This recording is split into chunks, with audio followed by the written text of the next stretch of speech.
Hi everybody, welcome to the channel. Today let's talk about the aftermath of full moon in Aquarius. That means that the moon is now in Pisces and the sun is in Leo. Thank you very much for watching. Leave a like and subscribe and use the links down below to reach my Instagram to book readings and consultations with me. So not only is the moon in Pisces and the sun is in Leo, and the full moon in Aquarius started 2.5 days ago and we went through that, and now we are going into moon in Pisces. It's already 7 degrees, so you're already into it. And what does that mean? So that means that the moon is still full. It's not in its maximum potential, but it's very close to it. So it's still a full moon season or a full moon area. So still keep things going smoothly and slowly, because there is already energy, a lot of it, and we just need to direct it. You don't need to exert any type of pressure. You don't need to push yourself too far. The energy is already there. We just need to know where to use it and where to not overreact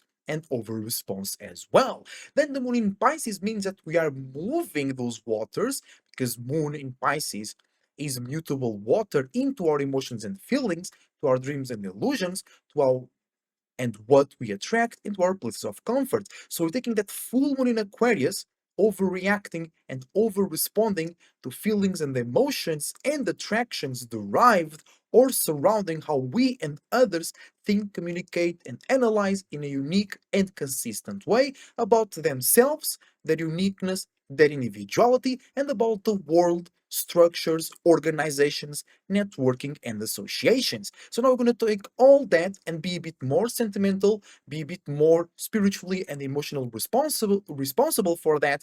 And also we're going to feel the need, or others around us will feel the need, to connect in a more mutable and associable way our feelings and emotions, dreams and illusions, attractions and places of comfort that are more connected, or more of a percentage dealing with dreams and illusions, imagination, spirituality, deep connection, spiritual ships, relationships, situationships, creativity out of your own testimonies, that you add your own juice to it and the juice around it, so you can make something successful and attractive that is deep and have some meaning.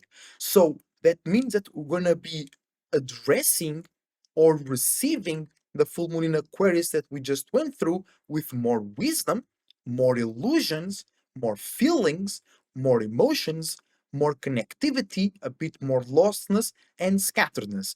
The lostness and scatteredness, for an example, can be good, because full moon is always a huge accumulation, especially when it is on fixed signs, because it's extra accumulation, extra tension, extra focus in one place or one part of yourself or the world. So moon in Pisces will help us do it ourselves or attract people, places, things, dreams and illusions, imaginations, all Pisces things that help us scatter and liberate that energy a little bit, so we can feel a bit more relieved or with more purpose to the accumulation and potential stress that you went through the full moon in Aquarius. Also, will make us feel a bit more connected. It can be good or bad to networking, association, governmental things, big groups of big subjects of thinking and analyzing, because Pisces is connection, pure connection, extreme connection, because Venus is exalted in Pisces. So every time the moon is in Pisces, or if you have a relevant element in Pisces, you can go too far, or you can be extra deficient when it's about relating, committing, exchanging energy, information, and experience at a fair trade value, spiritually speaking. So we can do that. We can feel the need to give more value and more purpose to the connections that we developed or we overextended ourselves into in the moon in Aquarius. Or you can enable toxicity in your mind or in the structures around you by being too forgiving, or by giving energy, creativity, and illusions to structures that are too dry, too on the limits, too much on the boundaries, or that just smother yours or others' egos. Because Aquarius can do that. The reality, the structure, the group can smother the ego. You know what I'm saying? And with full moon in Pisces, you might feel accepted, or others around you, just because of the need to feel connected and to feel purpose, they might accept, they might support, they might enable the suppression of the individual, the uniqueness and individuality, just to feel safe in a structured group or association. On the other side, we can derive a lot of wisdom, we can derive a lot of creativity and value from ours and others' extreme emotions and feelings about the world, how they see themselves in the world, how they see their uniqueness and individuality being valued in the world, how they see themselves as intelligent or not, social or not, extroverted or not, if you or others see themselves able to connect on an emotional level, but still have a unique mind that can be expressed in a logical, consistent, and realistic way while being entertained, fun, and useful. So there are a lot of emotions and a lot of feelings. That's why Aquariuses can be very weird as well, because it's more about logic, it's more about the real world, but there is a lot of personality, there is a lot of personal connection into that because it's about you being unique and being yourself, but connecting and building with something in the world. So you gotta feel useful and yourself. You gotta still feel like you're working for or with somebody, but keeping your value, your perspectives. You gotta feel like you can bring some change and innovation or efficiency to whatever group, association, or organization you're being associated yourself with. If you don't do that as an Aquarius or in more Aquarian time, you or others might stop seeing value or reasons to keep you or your ideas around. And Moon in Pisces can make us feel the need to extremely, because it's still kind of full, connect that to illusions or realistic spaces. But in the end of the day, the main key of this alignment is to release the energy, direct the energy, transmute it, that we the energy that we accumulated in full moon in Aquarius into more emotional, spiritual, creative, connective, forgiving, and learning or teaching spaces internally or externally, but always through a more wise and knowledgeable lens, a more loving and committed lens, but also more internal, private, and strategic from a creative or emotional standpoint. And I took a tarot card about this alignment, and it is the Queen of Swords. So that means that today we have the opportunity to receive great support when it comes to thinking, communicating, and analyzing in logical, realistic, but still light and flexible ways, or just receiving great support into relationships, communicating, showing our point in a clear and bridgeable way. But you have to be open to receive. You gotta have somewhere to use it, and you gotta be able to perceive the support coming, because the supporting might be coming to you, might be already around you, but you might not be seeing it, or you might be confusing it depending on your alignments. Maybe if you have Sun, Moon, Rising, or Mercury in Virgo, because it misunderstands Aquarius, where the full moon was just, and it opposes Pisces, where the moon is now, and it fatal attracts the Sun in Leo, so you might be confusing certain things as support, and they are not support or the right support for you in your personal way or in your personal areas. And what's the best way to receive or use or perceive this great logical and relationship support is with the dragon from the Dragon Oracle deck, Kuan Yin's Pink Dragon. And this is all about healing your relationships or heal through relationships, through connection. Pisces, connection, healing, spiritual expansion. Full moon was in Aquarius, networking, association, societal behavior, friends, connecting in a stable yet flexible way your uniqueness and individuality. Sun in Leo, see and be seen in value or about value, seeing others and wanting to be seen in yourself, the value, the validation, the entertainment, and the valuable asset to receive attention. So, all these alignments or this connection is about connecting, sharing, and being seen or see the value, the uniqueness, the individuality, the expansion, and the spirituality in connections. And that's a primordial spiritual factor because as a spirit, you are aware of the fact that to create something valuable, we must work together in the teamwork makes a dream work type of perspective. So you might be needing to heal yourself through a special connection, a unique thought and perspective that you can share and build up upon, or you might be needing to heal, or you are already healing some of the relationships, some of the connections, maybe even with yourself or a part of the world. And we can use this great logical support to help us heal ourselves through relationships or heal our relationships. Now, let's take a look at how Moon in Pisces and Sun in Leo are aligning with the rest of the natal chart.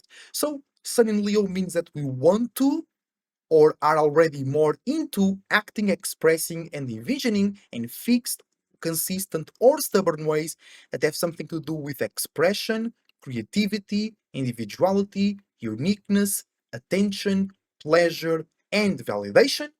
Moon in Pisces means that we are feeling the need or attracting mutable and more sociable ways to receive, share, and expand upon dreams, illusions, imaginations, creativity, wisdom, and knowledge that are more about connection, commitment, expansion, lostness, scatteredness, dreams, or nightmares. So it's in conjunction between the sun and the moon. So it might be misunderstanding our want to be seen and see in a lighter light, in a more validating, entertaining, and attention seeking way, but we need to feel the connection, to feel the purpose and the wisdom and spirituality within those actions, expressions, or visions. Every in conjunction has a common point, and in this case, the common point between Leo and Pisces is the creativity, the entertainment,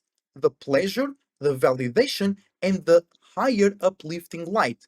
Where is the misunderstanding though? Is on the depth, on the purpose. Leos very much do those things or they want to be seen or see in a better light just to feel safe, to feel secure, to feel validated. While Pisces look for something a bit deeper in those things. They look for validation, yes, but in a more deeper way. They look for entertainment, but with some spirituality, with some wisdom and some knowledge. They look for validation, but because they were valuable, because they are pretty or have an idea or an imagination, or they can introduce others to spaces and they need to be valued and valuable.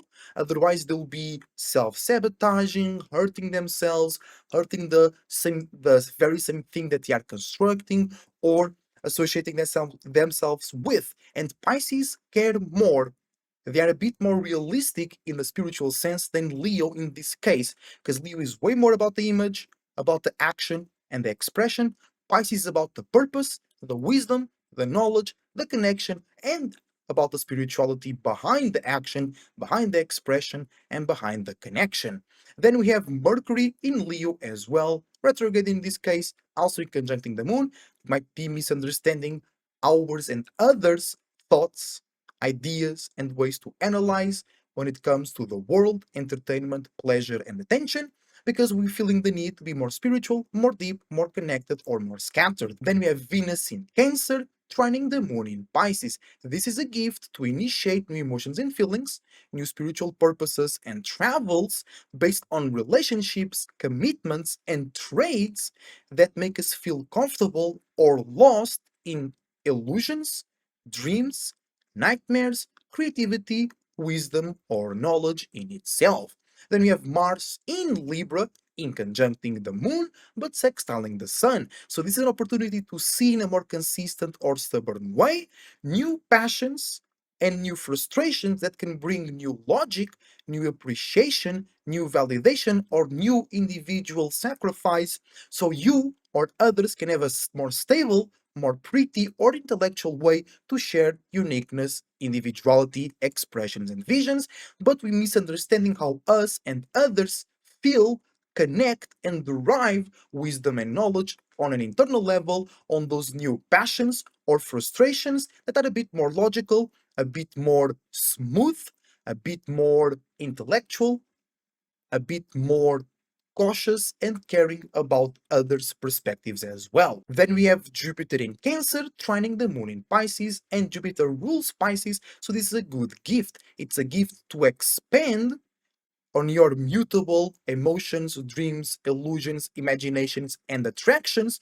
If you can initiate new feelings and emotions, new wisdoms and knowledge, and new spiritual purposes and places to travel, but also this can be a gift to expand on illusions and nightmares in things around you, within you, or in spiritual, comfortable places, in spiritual wisdom and knowledge drugs, like things that make you feel high, connected, or spiritual on an intellectual or emotional level. You can expand on a good way because you can get more wisdom and can get more knowledge or more experiences out of your attractions, but also you can get more lost. You can get deeper into the illusion if you are supporting or enabling a toxic relationship, a yes girl relationship, or a gaslighting relationship, for an example, that can be with yourself, with a substance, somebody else, or a worldview that you attracted by being mutable and adaptable with your feelings, emotions, dreams, illusions, imagination, wisdom, and knowledge. Then we have Saturn in Aries, fatal attracting the Moon in Pisces. So we are feeling the need to be more spiritual, to have more wisdom, more purpose, and connect deeper and into more spaces. One is about new realities, structures, networking, or associations that derive or try to control personality, personal interests, personal insecurities, new feelings, new expressions, new naiveness, new egotistical traits, new passionate or frustrated desires, expressions, or visions. Also, Neptune in Aries, fatal attracting the Moon in Pisces. So we're feeling the need to connect deeper and to expand our feelings, emotions, illusions, and dreams about new perspectives, new feelings, new expressions, or new personal interconnection with big subconscious patterns, archetypes, gifts, or curses. Also, Uranus in Gemini squaring the Moon in Pisces. We're learning how to feel more spiritual, more connected, and deeper, and how to derive better and more wisdom and knowledge out of new change, opposition, rebelliousness, uniqueness, and individuality in or about more sociable, adaptable, lost, and scattered ways to think, communicate, and analyze in a more surface level, more logical way, and more impersonal way. And lastly but not least, we have Pluto in Aquarius, fatal attracting the Moon in Pisces. So we're feeling the need today, or we're attracting people and things that they need to expand their connection, their wisdom, their vision, and their knowledge on an internal level about the new world that the world is transforming into, where everybody will have their own unique mind and their own unique way to think, communicate, and analyze, express, and act about the world, themselves, associations, and structures that can be useful and directed to progress, or you're going to be associated. It's going to be easier for you to associate your unique mind with like minds. So we're now feeling the need to delve a bit deeper into that, to expand our feelings, our emotions, our wisdom, and our knowledge, to expand our connections, our commitments, and validation of ourselves or others, or even parts of the world that are showing signs that can be potential starting points or strong points in that new Aquarian world. And remember that the sun is also in Leo, so we are thinking, communicating, and analyzing in similar ways to what we are acting, expressing, or envisioning. We also creating new emotions, feelings, and spiritual purposes out of the commitment and relationships where we can or want to be more validated, entertained, or pleasured by. We also have the opportunity to bring fresh passions or less egotistical and less individual passions and frustrations to ours and others, fixed and consistent expressions and actions that deal with individuality, pleasure, and attention. We also can bring more uniqueness, more individuality, and more consistency to the new expanded purposes, feelings, and emotions that Jupiter in Cancer is bringing to us or opening our doors into. Also, we have a gift to bring new desires, passions, and frustrations in the form of limits, boundaries, networking, and association to ours and others, fixed and consistent expressions about individuality, creativity, and validation. And also, we are bringing fresh, mutable waves of change in how we and others think, communicate, and analyze about ourselves and our validation. And also, we're seeing how to keep a balance to keep spirituality and creativity intact as we develop into a more technological, associative, and even more worldwide way to live life. And that's everything for today. Now you know that you might be misunderstanding ours and others' actions and expressions because we're feeling the need to be more connected, private, but yet expensive, creative, and wise, and we are feeling the need to feel more purposeful and to feel deeper about ours and other actions as well. But overall, it's a great alignment for creativity, expression, wisdom, knowledge, and see where you and others can expand on an internal, spiritual, and subconscious way. Thank you for watching. I wish you the best thoughts, ideas, feelings, and emotions and a whole bunch of individuality, creativity, and responsibility as well. Believe in yourself and in all possibilities, and you'll be all right. See you on the next one.